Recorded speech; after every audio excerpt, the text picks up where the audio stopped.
Die Sterkfonteindam is spesifiek gebou om as 'n reserve-aanvullingsbron te dien wanneer die Veldam se watervlak gevaarlik laag daal.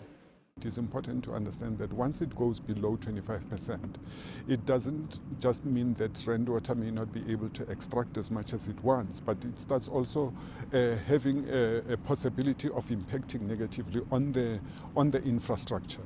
Die Veldam voorsien water aan sowat 13 miljoen privaat en nywerheidsgebruikers in en om Gauteng. Sy watervlak het nou gedaal tot 26%.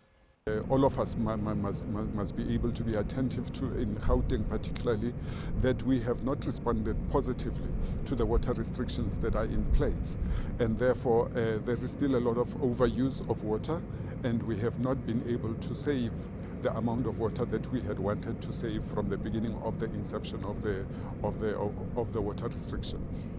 Munisipaliteite in Gauteng begin al hoe strenger optree om watergebruik te beperk. In die Ekurhuleni Metro gaan watertoevoer nou elke aand vanaf 9:00 tot 5:00 soggens afgesny word. Die aanvullingswater van die Sterkfonteindam sal 'n week tot 15 dae neem om na die Veldam te vloei.